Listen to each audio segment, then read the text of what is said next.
Hey, hey, hey, secondhand soul fans!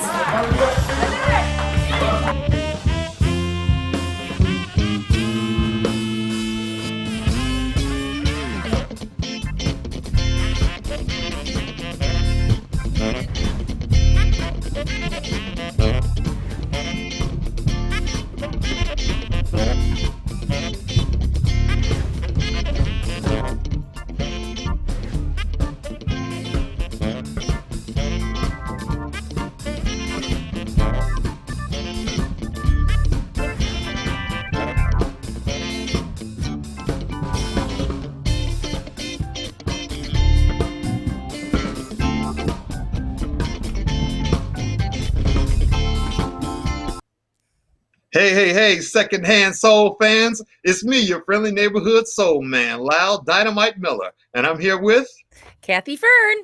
And the sax man, Dave Drower. What's up? What's How you up, guys everybody? doing? How you doing? Welcome, everybody, to episode 20. We call it a Woo-hoo! deuce. Episode 20, 20 twin of the Secondhand Soul Band Show. How about it? We got a great show, of course, once again for you today. Today we're going to talk about some venue news. Yes, we got some venue news. Can you believe it? Then we got a couple new segments here. We're going to talk a little bit of politics. Let's see who sticks around after that.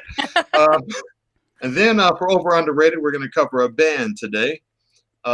We got some musical memories. That's a new segment. And then we got another interview with one of the Secondhand Soul Band. And today we got a special segment of Dave Goes Off. You'll see. Very special, yes. Very yes, special yes. segment today. Yes. So, yeah, we hope everybody's healthy and safe. Remember to keep wearing your masks as the virus count is going up.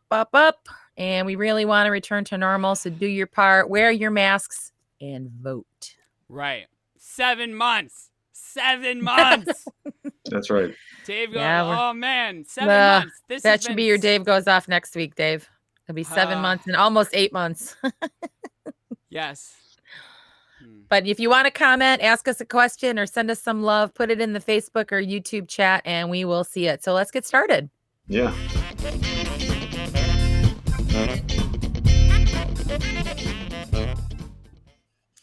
Yeah, so we do have some venue news. Unfortunately, it's not good. Pritzker has shut down the some of the bars in the.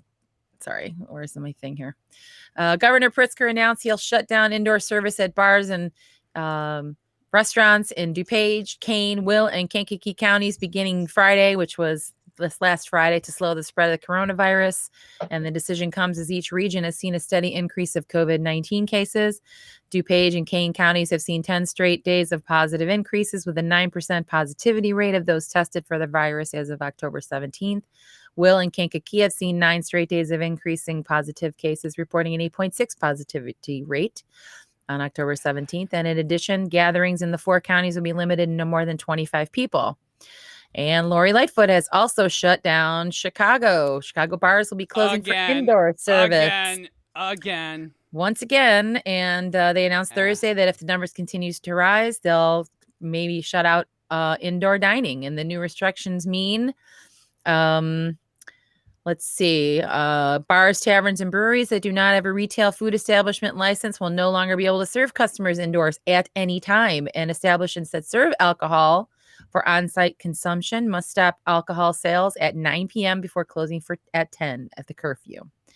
So, it's going up. What are you going to do? I mean, there is a couple of places that I've heard of that are defying the order. Fozzie's Bar in Rockford, along with Kai's in DuPage County, which we've played. Kai's put on their marquee, "We are Americans, we are free and open," and they posted on their Facebook page, "We are standing up for our freedom and we will stay open. We have been in business for 80 plus years and no one is going to tell us we can't live out the American dream. Our customers are not just clients, they've become friends and part of our family. Besides our loved cuisine, we have always held up to the highest hygiene standards and will continue to. We won't allow dictator Pritzker to abandon our friends once again. We will stand up for our rights and freedom. Our family is proud of our decision. We respect if you choose to stay home, but hope you come out and support us." I don't know. What do you say to that? I mean, people have, a right to run their business, but you're hurting people if you spread the virus. I mean, what do you do there? I don't know, guys. Well, and you want to put everything on Pritzker. I have to say, like, if you're a public official at this point, your hands are sort of tied. Like, people either are dying or all the businesses are dying. So right, I would not want to be a politician right now. Right, again, and if we actually had a choice between like people making the right choices and giving bars and restaurants the funding that they would need to keep paying their bills, and be able to be shut down, then we're talking about a different situation. But the state, it's not like the state likes closing businesses down. I'm sorry. No. Like, look at how bad our budgets are looking like for next year. You think, right, Lori Lightfoot. Yeah, they're hurting just as much. $1 billion. Right, exactly. So, but again, they can't be killing people. Like, so. That's not your job. It's just a myth. It's they got us in a circular firing squad here. First of all, I'd like to say that if after April, you were walking around refusing to wear a mask, as much as you want to blame Lori Lightfoot and Pritzker, it's your fault. If you didn't follow the rules and you didn't keep social distance and you never took this seriously, the reason why we're going back indoors and this stuff is closing back down is because somebody out there wasn't careful enough. Now, I don't know if it's not me or whoever is watching it. It wasn't me. Somebody did it. The cases went up for some reason. Yeah. So that's why we're going back. It was going up in Indiana. It was going up in Wisconsin. We were in the sandwich of everything getting higher and higher and higher. And then the weather got colder. Yeah. And it's just, we didn't take it seriously enough. And we're taking it even less seriously now because it's spreading so much. We just don't have the patience to deal with it anymore. I know people are jaded. The virus is very patient. And it will wait for your body and take it from you.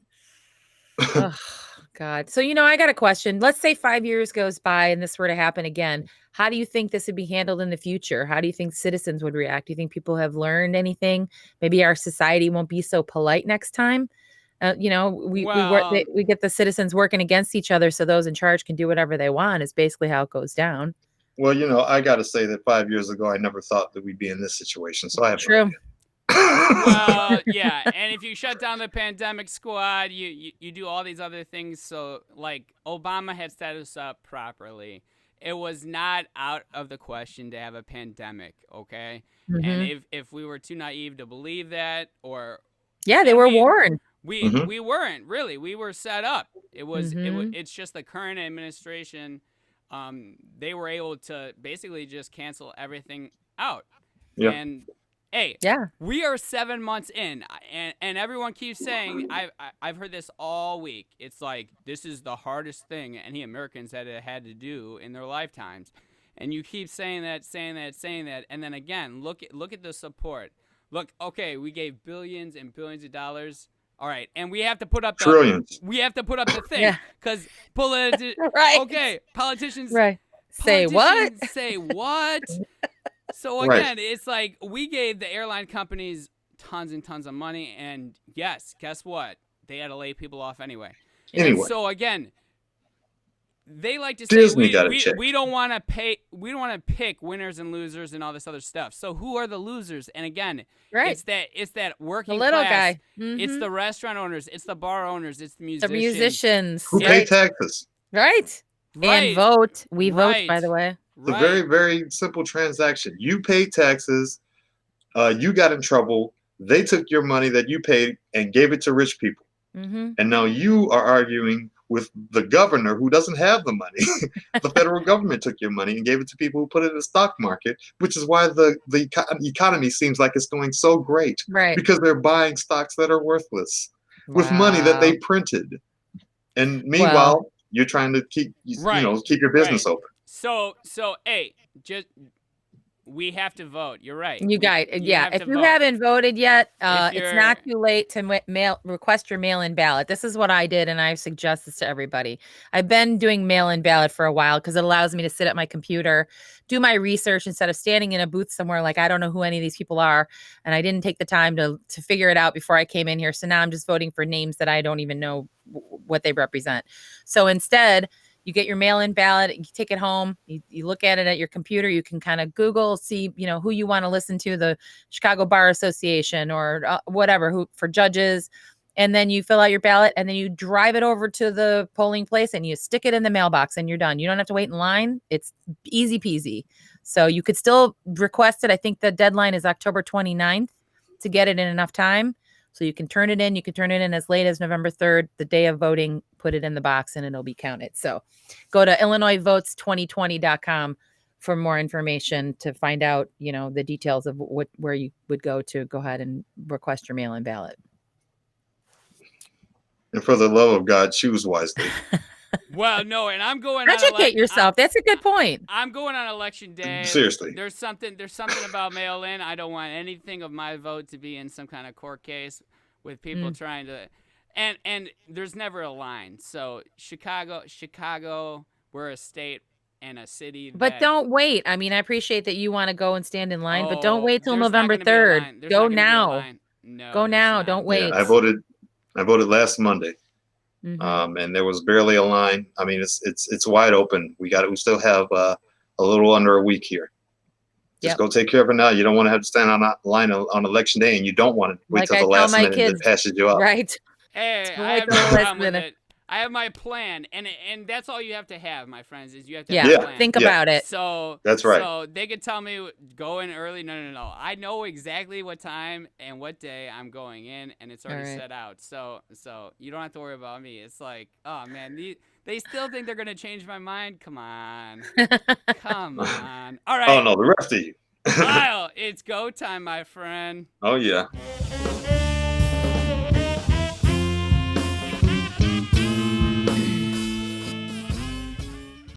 All right. Here we are. Time for Over Underrated, our favorite segment here on the Secondhand Soul Band Show. Over Underrated, where we take an artist and we look at their career, their music, and decide if they're overrated, underrated, or receiving just the right amount of acclaim. Who do we have today? So today, and you hinted at this a little earlier, we had a band. And the band, it's the Dave Matthews Band. So interesting. Right. But is it interesting? Like, I feel like they had to be on the segment just because, especially when they were relevant. I guess I'm giving away my hand just a little bit. People used to say, like, they would ask musicians, like Steven Tyler, like, who do you listen to? And he'd be like, oh, the Dave Matthews Band, like he's the eminent voice of the the late 90s and the early 2000s, and I have to say this guy, like, he has a very specific sound, which we've talked about multiple people. Like, I can't even stand Celine Dion. She has a very specific sound, and I agree, she could sing. Like, after that conversation, I watched that one particular video that you were mentioning. Oh, I did watch it a bunch of times, and yes, she hit this. It was glorious note, but that was it. And I still was like, no, it's okay. Like, that was good, but Dave Matthews, I don't know. It was just a time period. He's extremely overrated. He has like that music. He's like that person that overly, like, pretends like they're out in no man's land when they're singing. It's sort of, it's like, no, like, I'm so mysterious. Yeah. I guess right. Or it's not. It's coming through me. Oh, I'm a conduit. Yeah. I don't know. I think he's underrated too. Overrated. Sorry, I think he's overrated too. He's just very. Go ahead. He's just very ordinary to me. Like, there's nothing special about him. You said he's extraordinary, as in extra ordinary. Yeah, he's not extraordinary. He's very ordinary. So extra mediocre. I would also say he's extra creepy. Some of his lyrics, the sexier lyrics, like, I'm like, no, you're not sexy at all. Yeah, and I think that might be part of it. I think maybe if I don't know, Tom Selleck, I don't know, I'm picking a guy out of a hat here. Tom Selleck was singing the lyrics, maybe they wouldn't be so bad. right. But because it's David Dave Matthews, Hasselhoff. you know. Yeah, Hasselhoff. There you go. Like I said, out of my head, I have no reference. But you know, that has something to do with it. So there's that too. So he's not a sex symbol. And it's sort of No. like Not a very good singer. It's like a John Mayer. Like honestly, like Oh no! Wait a minute now. Wait a minute now. Hold on one second. Vibe. Like it's the. It is the same vibe, and that's interesting because Mayer is like a better version of Dave Matthews. Right. Yeah, Exactly. he's like- exactly, That's what exactly, Dave Matthews is getting at. exactly. Right. He's not as Well, creepy, but the whole And Mayer is whole- like super talented and interesting and Ah. sexy. Come on, Dave. You and I need to do an over underrated for him. Oh no, yeah. no okay. problem. Well, yeah. For the next show, we'll see for the No next show. problem. Okay. But yeah, Dave Matthews, Okay. just very regular. I don't know if it was just the time maybe. Well, That and he he's never dominated? disappeared. Right. How Right many- place, right time. Yeah, the in and out in the early 90s. It's like I a guess it guy was. on your corner who's like playing in his garage, and you're like, oh, there's a band in the corner. Okay, whatever. Like, I'm not all impressed at all. Yeah. And Yeah, then, like what was your memory of him? You said. yeah, the thing I remember about the Dave Matthews Band is their tour bus was going over a bridge. I think it was over the Chicago River. Mhm. And then there's like one of those, tour like cruises that like the hour-long cruise that goes around, and they're going under the bridge, and they dump, the sewage out of the bus, and it falls on these people. Yeah, because the bridges, the boat. downtown bridges are just They're graded. they're graded, right? Yeah. Graded, yeah. They went right through. Went right through, and these people are down there getting shit on by the Dave Matthews Band. Like what? And you do that in Chicago, and you don't In think you're gonna get Chicago. shot? Like people cut me off, and I have to take like 2, 3, Yeah. 4, 5 breaths just because I'm like, I'm not gonna get shot over this tonight. But come on, I you're mean, gonna that's- dump shit on the Chicago River? They claimed it Yeah. was an accident, of course. Yeah, They well, blamed it on the poor Clearly. bus driver that he hit a button or something. I mean, that's the worst accident you could possibly have at the worst time.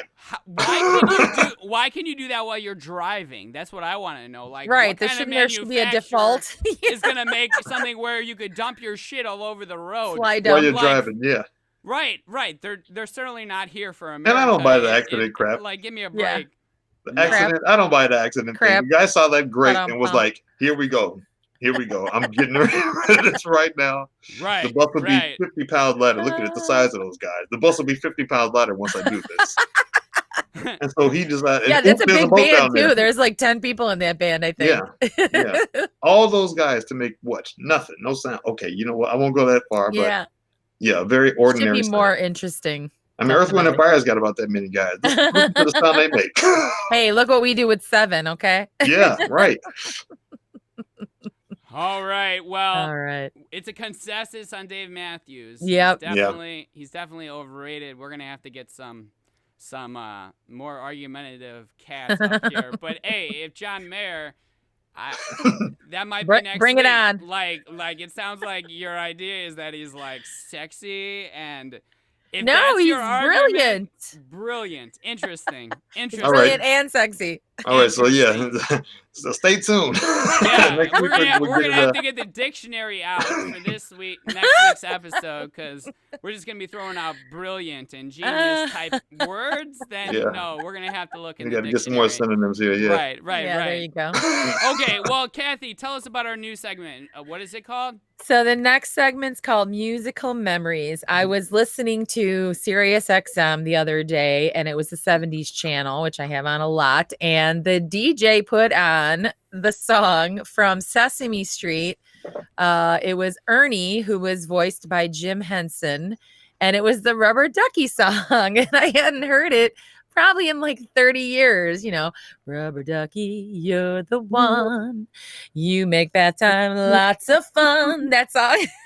And I was ready to get out of the car, and I sat there and listened to the whole thing. And I was like, oh my God, I feel like it brought me back in time. And then I started thinking about other songs and other TV shows. And, you guys have probably seen the Zoom theme come up at some point because now Zooming is such a big deal, so everybody sing it with me. Zoom, ZOOM, box 350, Boston, Mass. 02134. Send it to Zoom, because back then you could not go on the internet. You had to write a letter to a show. We actually all did that. We wrote letters, and then they'd read your letters on the show. But then you got like the banana splits, the whole theme song there.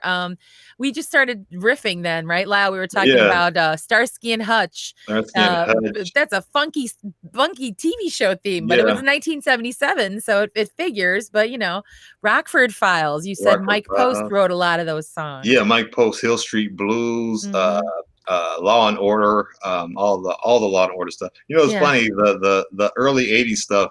All the themes were like, D stuff. Like it was da dum da da da da. Like you had to say the theme. Like, hey, how that song goes? That was like Sanford and Son, And Exactly. then if it was like a complicated orchestration, you got to figure out, am I going to sing the bass line part or the melody part so you recognize it? So you know what I'm talking about? Yeah. Oh my God. I even have the Rhythm Heritage album from 1975. I remember I bought it at like a garage sale or something, and it had the theme from SWAT was the main song on that album. Man. So I would play that all the time. It's a great jam, Some of these, when we listen to Billy Preston, Space Race, that sounded a lot like Rockford Files. I always thought that was a theme song, but it's not. It's just a song that sounds like it, Yeah, and there's a couple tunes that were like songs, and they used them for the show. Actual songs, right? Yeah, wasn't Welcome Back, Kotter? I don't know if that was they played that on the '70s song. That was an actual. That's an actual tune, yeah. Right, yeah. Just like Friends, same thing, but that's more '80s. But then if we're talking about the '80s and the '90s, Dave, you mentioned that you liked Nash Bridges and Saved by the Bell. And well, that's not true. The question is what shows do you remember from when you were a kid? So yes, that's a difference from what you like. I don't even remember the intros to half of those. Like Andy Griffith, I remember that they whistling. Were right. So But then you got game shows too, like Family Feud. We all remember that theme song. Yeah, man, that's a real hip theme right there. Those horns. That's a real hip theme. I like that. It's come a long way. Like, theme songs now are they're not as memorable as they were back then. You heard that song and you jumped on, like Laverne and Shirley, right? Shamil Shlamazo. Yeah, right. And that was a time when like jingles were more like commercials too. Right. You used to remember the commercial jingles all the time. Absolutely. And that was a day when you were paying composers and you were paying people. Oh my God. Yeah. Jingles. Seriously, like Chicago's jingle business. Oh my God. Yeah. Seriously, yeah. Think about the relevance of music there. All those jingles that stuck in your head, it was to get the product to stick in your head. Mm-hmm. It was so that when you walk by that thing in the aisle, you would start to sing that jingle. But look at the power of music. Yeah. Like how much it was depended on to drill these messages on. I've told you this multiple times. Like the church used music because of the power of it, and companies use music because everybody uses it because it is magical. It is magical. Yeah, it send emotion. What's weird is that, back then they wrote specific songs for the show. They'd hire people, like you said, and they would orchestrate it. And we talked about Donny Hathaway doing the theme from Maude, of all shows. Yeah. So weird. But, now, like, then there was a time where they wanted to start using songs that had already become popular. And then the musicians were accused of sort of selling out and selling their song to be used for a commercial enterprise. And now it's like all the time, like I see a car commercial, and that's exactly what they'll do is they'll go chase down a Lady Gaga or one some of the I can't think of their Renegade is the one song for the Jeep, and it's totally okay now. Like you got to make the money. So what? So you sold your song. It just means that it was already popular. So the whole perception of it has shifted. If you get adopted by a commercial, okay, then, well, you've obviously made it because your song means something to that show and that it's going to help sell that product. So And no matter how much integrity you have, when you croak, your relatives are going to sell the song to Nabisco or something. So, get the money Prince now must while be you're here. rolling over in his grave right now. Yeah, like Prince, like they got his stuff all out there now. Like he was no integrity. I'm not. This is my music for my soul. Now it's selling like pantyhose and I'm stuff. still getting emails from Sharon Jones and the Dap Kings. I mean, she's been gone a couple years at least, and they were selling like a pestle and mortar to make spices on your kitchen counter with her logo on it. I'm like, this doesn't feel right. It was weird. So I'm not sure who's managing her estate, but I guess hey, if people are buying it, put it out there. What are you gonna do? But yeah. Oh boy. Huh. That is depressing, huh? I know. Right. That's the only way you're gonna make any money now is being on a commercial. Like I can't follow anybody for no. We've already recorded that, and we're gonna make money on it, especially in this climate. Oh, it's yeah. ridiculous. Yep. It's ridiculous. Like yep. I don't even want to look at my taxes for this year because when you're like gigging at a loss, like say what? Yeah. Yeah. It's very sort of disappointingly sad, and this is why I'm like, how many more months? I've already done 7 months of this year. Hang on, Dave. With this stuff. Oh my god. I promise it'll come back. I can't say when, but it will come back. So, Kathy, I think it's time for one of our great segments, yes? Yes. Well, Dave, let me take this one today because I have something I need to say. October is commonly known as Breast Cancer Awareness Month, and it's an annual international campaign organized by major charities to increase the awareness of breast cancer, like we don't all know about it already, and apparently to raise funds for research. And a lot of awareness has been created, but unfortunately, there's been no useful progress made in finding the cause or for effectively preventing, treating, or curing breast cancer. The campaign's efforts have, however, increased the number of women diagnosed with breast cancer, primarily by encouraging mammograms, the use of powerful treatments, surgery, radiation, chemotherapy. But the conflicts of interest between businesses sponsoring breast cancer awareness campaigns while at the same time profiting from breast cancer diagnosis and treatment have resulted in October also being known as Breast Cancer Industry Month. Okay, it's an industry, guys. I had breast cancer 2013. And it was minor. I had very minor surgery, very minor chemotherapy, and I was fine. But while I was going through that process, I was inundated with pink everything, pink mints, pink pillows, pink pens and notepads. And I was like, what does this even mean? How does this help me? But it was like companies all have something pink. The football players wear the pink socks every October. The baseball players wear it. It just upset me so much going through this. It wasn't actually helping me. It was ridiculous. Mm-hmm. And there are ways to treat this. Like there's diet changes that can be made. I follow Dr. McDougall. If you guys want to check it out, it's drmcdougall.com, drmcdougall.com. He gives his information out for free, and it's all about your diet. It's all about getting rid of meat and oil and dairy, and that is actually going to help you prevent breast cancer or reduce your chances of getting it. But nobody's talking about that. This guy isn't making any money from his information, but he gives it out for free because he really just wants people to know the information. So I just needed to, had a bone to pick with the whole industry, Well, it's not just breast cancer; it's the charity industry. Like, my dad, he did breast cancer walks. He did all this other stuff, and then he started reading the fine print, and he found out that like every $1 that's donated, only 30 cents goes to the cause, and 70% is for putting on the event. Yeah. So this sounds like the Trump inaugural party. Like, honestly, like, wait a second, your expenses are 30%. So where's the 70% going? And that's because somehow it's a profitable enterprise. It's now an industry. Exactly. The medical system is an industry. That's right. Yeah. It's always been in charity too. All those people you see crying on TV begging for money. Oh, these puppies. Oh God. The ASPCA. And they take that money and they give a little bit. They actually do have a charity but all your money's not going there. And Yeah. it's such a small percentage that it doesn't justify the contribution. Once again, you it got to turns into a educate business. yourself. Yeah, Yeah. you got to do your There are some research. good ones out there. There are good Yeah. ones. Oh, for sure. definitely. There's people that are working super hard to protect and take care of, you know, the whatever their causes are. But, you know, if you find your cause and you want to donate money, take the time to research it and don't just go buy a pink t-shirt because someone says the money's going toward breast cancer.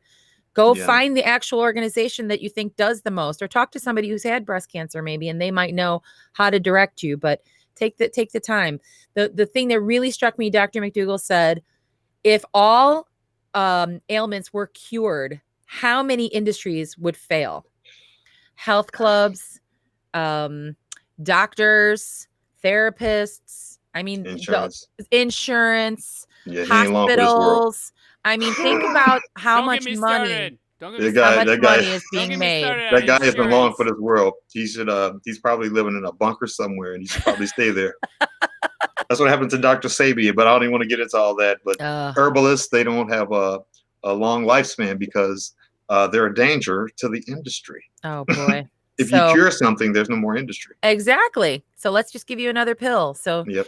you know, you guys take care of yourselves, eat Yeah. better. It's whole food, plant-based, no oil way of eating. That's what Dr. McDougall talks about. And it basically can cure 90% of anything that's wrong with you. Honestly, check it out. Yep. I'm done. Oh, All right. I did want to say there's one last little thing on that. There's a mantra. I think Dr. Oz, even though he's a quack, he said this. He said that quack, yeah. every time you consume something, you're either fighting disease or feeding it. Yep. That's something to keep in mind. That is true. Well, I would agree with you if you're talking about media, because that fits real perfectly in the situation that we're in. With right, what you feed yourself is definitely what you spit out. So you got to diversify and understand the information. But we're gonna be talking to. Hey man, this guy has played with us a bunch of times, right, Kathy? Yeah, so we meet another member of our band. We've played with Kyle a million times, and he has been there for us and when we needed him, and he's really excellent to work with. So let's meet Kyle Teagan. Hey, Kyle, it's great to see you. How are you? Doing good. How are you, Kathy? Very well. Everybody, this is Kyle Teagan, our guitar player. Kyle, we just wanted to say hello and see how you're hanging in there during this pandemic. What are you doing to keep yourself busy musically? Definitely practicing a lot, working on some songs and some techniques. But I've also been, I rewired some of my guitars, put in some new pickups, so they're all fresh and ready to go. Ready to go when you're ready to go? Yeah. Cool. How long have you been playing guitar? I played when I was younger, off and on for a while, and then once I got into high school, I started taking it more seriously. I played in bands and stuff with my friends, and then I went to school for guitar. So it's been a long time. Yeah. And when you first started playing, who did you listen to? When I was younger, I was really into Tom Petty because of my parents. They're big Tom Petty fans. So that was like really my first introduction to like good music, I guess. And then in middle school, I just kind of listened to what everyone else was listening to. And then I got into blues, like in high school.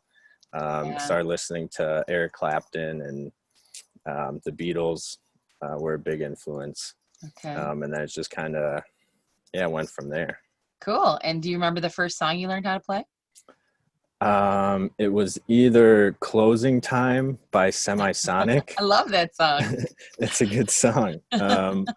Or Don't Stop by the Chili Peppers. Oh, those are both good choices. Yeah. They're good beginner songs. Yeah, for sure. And so what type of music or musical genres do you like to perform? Like, are they the same as the favorite things you like to listen to? Yeah, although I really like to listen to jazz, and I can't really play jazz, not yet anyway. So, but I do like blues a lot, and then like funk, soul, all the old stuff, really classic rock. Yeah, awesome. And so you said you liked Eric Clapton, and are there any other artists that are a major influence on your playing? Yeah, Jerry Garcia would be a big one. Jimi Hendrix, Mhm. Stevie Ray Vaughan, and then some of the older blues players like B.B. King and Albert King. Yeah. Yeah, Muddy Waters and Howlin' Wolf. Uh-huh. I love all Great. those guys too. Yeah. And what do you do for a day job? What do you do to keep busy? I work at a wood shop in Evanston. Mhm. We do a lot of furniture, building and repairing. And I work in the finishing department, so I do like staining and lacquering and a lot of sanding. Nice. Mhm. Well, you'll be happy to know I've been booking our schedule for next year. I'm getting some dates Great. confirmed now, so we're getting there. Won't be long. Yeah, Hang yeah. in there, everybody. Looking forward to it. Yep. So now we can end with the tagline. Secondhand Soul Band, Motown, Motown, Funk, Funk, and and Soul. Soul.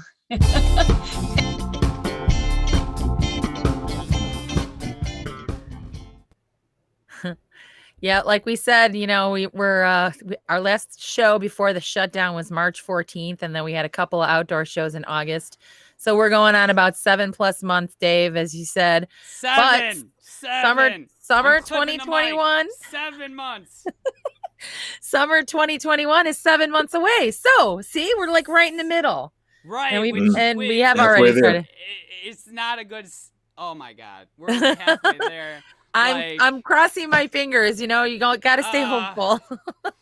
But we have started booking gigs up for June. You know, a lot of stuff. Most of everything we had booked for this last summer was pushed off till next year. Nothing was canceled. So it's just going to take a little time, guys. We're getting there. We're getting there. So thanks you guys for hanging out with us and sticking by us and supporting us through all of this nonsense. Yeah. Right, enjoying your sentence with us because it's just like a sentence, right? Yeah. You got Everybody's on house arrest. Oh yes, yes. I still like how they say we're all going to come out of this a stronger, drunk, anything a hunk, or a chunk. Well, a lot, perhaps. I'm rotating among the three. Yeah. Right, I feel like I have 2 out of 3 taken care of, but Yeah.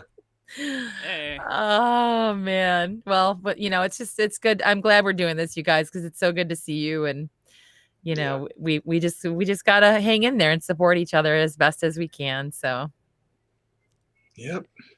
Absolutely. Hang in there, everybody. Hey, secondhand soul fans.